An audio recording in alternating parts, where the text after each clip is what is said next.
Hello friends, welcome to S Y academy. इस वीडियो में हम बात करेंगे the protection of global commons. साथ साथ में हम देखेंगे भाई ये ग्लोबल कॉमन्स का मतलब क्या है। बिगिन करते हैं। Commons are those resources which are not owned by anyone but rather shared by a community. Right. जैसे दोस्तों एक एग्जांपल ले लेते हैं, ताजमहल। ताजमहल कहाँ पर है? इंडिया में। तो वो इंडिया का रिसोर्स है।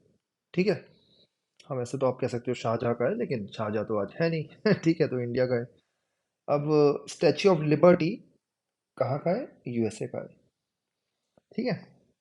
अब पूछा जाए अगर कि ये पैसिफिक ओशियन किसका रिसोर्स है, चांद किसका रिसोर्स है, ना, स्टार्स किसके रिसोर्सेज हैं भाई, तो इसका आपके पास आंसर होगा नहीं। राइट। ये होते हैं कॉमन्स। और सिंस ये ग्लोबली प्रेजेंट है तो इसे जीसी ग्लोबल कॉमन्स कहा जाता है। राइट। तो कोई स्पेसिफिक लोग ओन नहीं करते, सब ओन करते हैं। जैसे मंदिर है, मस्जिद है ना। वैसे तो वो भी किसी ट्रस्ट वस्ट के अंदर आ जाते हैं, लेकिन ओवरऑल कहा जाता है कि कॉमन रिसोर्सेज हैं, सब एक्सेस कर सकते हैं। हाँ, कुछ लोगों ने अपना धंधा बना दिया है, बट ओवरऑल अगर आप कॉन्सेप्ट वाइज देखें तो ये रिलीजियस प्लेसेस भी कही जाती है कम्युनिटी के, कॉमन है, किसी कंट्री के भी नहीं है। ठीक है। This could be a common room, a community centre, a park और अ रिवर। ये सब कॉमन है। ठीक है। कोई ओन नहीं करता। सिमिलरली देर आर, अभी हो रही थी रिवर की बात हो रही थी, वो तो चलो कम्युनिटी ओन करती है, कोई स्पेसिफिक ओन नहीं। Some areas or regions of the world which are located outside the sovereign jurisdiction of any one state and therefore require common governance by the international community. तो जैसे common room की बात था, लेकिन कुछ जैसे resources हैं जो मैंने अभी आपको एग्जांपल भी दिए, वो किसी कंट्री के जुरिस्डिक्शन में नहीं आते।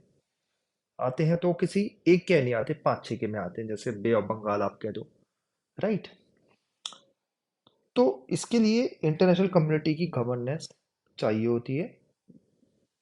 कहने का मतलब ये है कि कंट्रीज मिल मिला के डिसाइड करते हैं कि इसको गवर्न कैसे करना है। These are known as res, communist, ह्यूमैनिटेडिस और global commons. Right. Global commons कहे जाते हैं। एग्जाम्पल है अर्थ का एटमॉस्फेयर, एटमॉस्फेयर के अंदर स्ट्रेटोस्फेयर, ट्रोपोस्फेयर, और क्या होता है, mesosphere, thermosphere, exosphere. Right. Antarctica, Arctic, ocean floor, right, समुद्र के अंदर जो होता है, ज्योग्राफी में हमने पढ़ा है। आउटर स्पेस, ये सब ग्लोबल कॉमन्स हैं। हम सब की जिम्मेदारी उनकी रक्षा करना, अमेरिका की अकेले जिम्मेदारी नहीं है। Cooperation over global common is not easy, आप जैसे समझ ही गए होगे। मैंने अमेरिका वर्ड भी यूज कर लिया। ठीक है। क्योंकि अमेरिका पावरफुल है, उसे लगता है सब उसका ही है और सबको बचाने की रिस्पॉन्सिबिलिटी भी उसी की है ना। दो हम इंडिया और बाकी देश बोलते हैं कि ये सबका है ना, ये सबका है, लेकिन बचाने की जिम्मेदारी सिर्फ अमेरिका की है। तो ये भी हमारा भी थोड़ा एक दोगलापन है ना। राइट। फॉर एग्जाम्पल, अगर अगर मीटियोर अटैक करता है अर्थ पे, तो बचाने की हम सब देखेंगे यूएसए की तरफ, चाइना की तरफ, रशिया की तरफ। राइट। इनकी तरफ ही देखेंगे। लेकिन जब आउटर स्पेस की बात आएगी तो सब बोलेंगे कि ये सबका है। राइट। वहाँ वहाँ ये नहीं बोलेंगे कि अमेरिका का है। राइट। तो दोनों पर्सपेक्टिव समझा करो दोस्तों, हमेशा अमेरिका और बड़े कंट्रीज को ब्लेम करना नहीं है।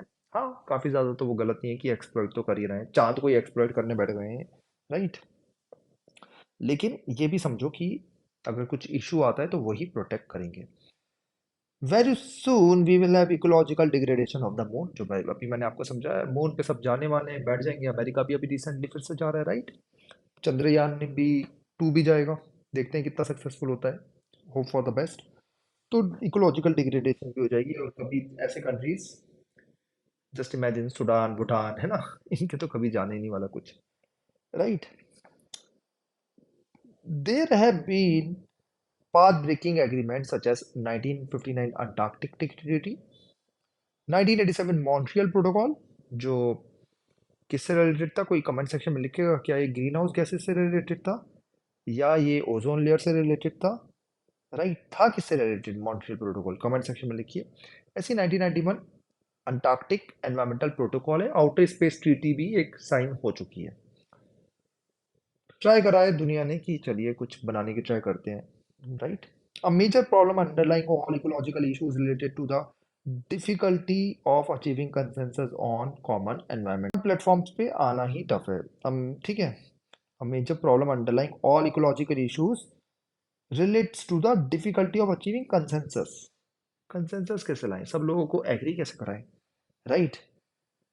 क्योंकि एक एग्जांपल देखिए, अमेरिका बोलता है ये वाला एरिया मेरा है ना, बाकी सबके पास कोई ऑप्शन ही नहीं है सुनने के अलावा, right? For example 200 nautical miles, ठीक है, नॉटिकल माइल्स मतलब एक डिस्टेंस की यूनिट होती है। वो कहते हैं कि अगर आपके बॉर्डर से 200 नॉटिकल माइल जो है वो सब आपके जुरिस्डिक्शन में आता है, राइट?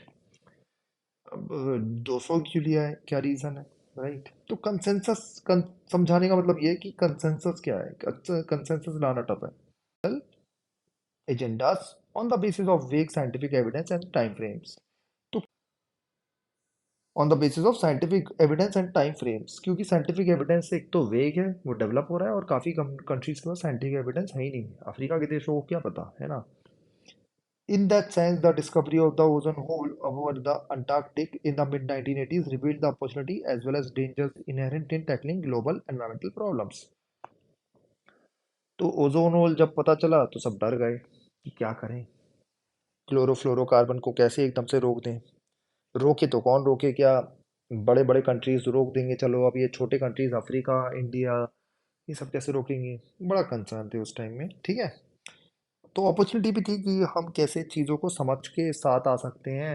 और ओजोन होल में जैसे इश्यूज हुए थे और उसके जो प्रोटोकॉल साइन हुए थे, उसके बाद हमने सोचा कि ऐसे ही हम फॉलो करेंगे ग्रीन हाउस गैसेस के लिए भी, न्यूक्लियर प्लांट्स के लिए भी। तो ये अपॉर्चुनिटी भी थी, इस तरीके से अपॉर्चुनिटी लिखा है, लेकिन डेंजर भी है कि संभाले कैसे चीज़ों को।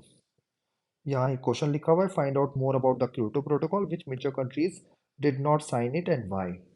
क्योटो प्रोटोकॉल किससे रिलेटेड है, कमेंट सेक्शन में लिखो, और किन मेजर कंट्रीज ने साइन नहीं करा है। क्या इंडिया ने साइन करा है, क्या यूएसए ने साइन करा है, कमेंट सेक्शन में लिखिए। Similarly, the history of outer space as a global common shows that the management of these areas is thoroughly influenced by north-south inequalities. Outer space में जैसे कंट्रीज हैं अफ्रीका के, वो बोलेंगे हमें क्या, हम तो जा ही नहीं सकते। तो आउटर स्पेस की ट्रीटी वगैरह बन जाएगी, जो ट्रीटी मेजोरिटी कुछ चुनिंदा कंट्रीज मिलके बना देंगे। अब 20 साल हो जाएंगे, 30 साल हो जाएंगे, इसमें आप होगा क्या दोस्तों, कि आपके अफ्रीका के देश भी डेवलप हो जाएंगे, एशिया के भी बाकी देश डेवलप हो जाएंगे। फिर वो बोलेंगे ये क्या ट्रीटी बना रखी है भाई, हमसे तो पूछा ही नहीं, ठीक है। तो मैनेज करना टफ है। नॉर्थ साउथ की इनइक्वालिटीज बहुत ज़्यादा है। अभी तो नॉर्थ को क्लैरिटी है कि आउटर स्पेस को कैसे एक्सप्लॉइट कर सकते हैं, वो कर भी रहे हैं। As with earth atmosphere and the ocean floor, the crucial issue here is technology and industrial development. Technology नहीं है काफ़ी के पास, तो कंट्रीज के पास, है ना। इंडस्ट्रियल डेवलपमेंट भी नहीं है काफ़ी कंट्रीज का। This is important because the benefits of exploitative activities on outer space are far from being equal either for the present or future generations. तो एक्सप्लॉइटेटिव एक्टिविटीज जो आउटर स्पेस में start हो गई, अब जैसे आपको मैं एक एग्जांपल दूं तो स्पेस डेब्रिस का कॉन्सेप्ट आ गया है। स्पेस डेब्रिस, इतनी सारी सैटेलाइट्स हैं कि एक दूसरे से टकराई जा रही हैं, तो इसका कोई रूल रेगुलेशन नहीं है, राइट? किसी की सैटेलाइट टकरा के टूट के गिर जाती है, कभी कभी गिर के में भी अर्थ पे भी आ सकती है वो, तो राइट, पता चले हम बाहर खड़े हैं, हमारे सर पे सैटेलाइट गिर गई, है ना। इसके साथ साथ चलो ये तो बहुत कम है ऐसे चांसेस होने के, क्योंकि जनरली वो आपके एटमॉस्फेयर में बर्न हो जाती है। लेकिन इशू ये है कि सैटेलाइट टूट गई आपकी, इससे तो बहुत नुकसान हो जाएगा सिक्योरिटी पे। आपका जीपीएस बंद हो सकता है, इंडिया का आईआरएनएसएस बंद हो सकता है, जो इंडिया का अपना जीएसएस है ना, जीपीएस है जो अपना इंडिया का। तो तो मतलब कहने का मतलब यही है, ये जो सेंटेंस लिखा हुआ है, कि बेनिफिट जो है वो बहुत डिफरेंट हैं डिफरेंट कंट्रीज के लिए, है ना। They are far from being equal either for the present और द फ्यूचर जनरेशन। तो बात यह है कि इसको ग्लोबल कंसेंसस कैसे बनाएं, ट्रीटी बनाए तो क्या बनाए, राइट? ये क्वेश्चंस आ जाते हैं। ये डायग्राम के बारे में पढ़ लेते हैं। One of the biggest catastrophes in Africa in the 1970s, a drought turned the best cropland in 5 countries into the cracked and barren earth। तो हरा भरा जंगल था जो सालों से वो तबाह हो गया 5 कंट्रीज का, ठीक है, पांच पांच कंट्रीज का। हरा भरा क्रॉप लैंड मतलब अच्छे से क्रॉप्स होती थी, जंगल नहीं क्रॉप्स, मैंने तो शायद पहले जंगल बोला। In fact, the term environmental refugees came into popular vocabulary after this. जो वर्ड कभी यूज ही नहीं किया जाता था, एनवायरमेंटल रिफ्यूजीज, वो उसने जाने लगा कि जब फसल ही नहीं हो रही तो वो खाएंगे क्या, वो पैसे कमाएंगे कैसे, तो उनको माइग्रेट करना पड़ा. Many had to flee their homelands as agriculture was no longer possible. Just imagine कि गंगा वैली में एग्रीकल्चर खराब हो जाए पूरा का पूरा, क्या होगा उत्तर प्रदेश, बिहार, इन रीजन्स का क्या होगा, मतलब सबको माइग्रेट करना पड़ेगा, राइट. तो एनवायरमेंटल रिफ्यूजीज बन जाएंगे वो. तो इसलिए हमें प्रोटेक्शन करना बहुत ज़रूरी है इन चीज़ों का. ग्लोबल कॉमन्स एक इम्पॉर्टेंट टॉपिक है. ठीक है. आई होप आपको चीज़ें क्लियर हो गई होंगी. कोई भी डाउट है तो कमेंट सेक्शन में लिखो, पॉइंट वाइज अपने आंसर प्रिपेयर कर लो. Thank you.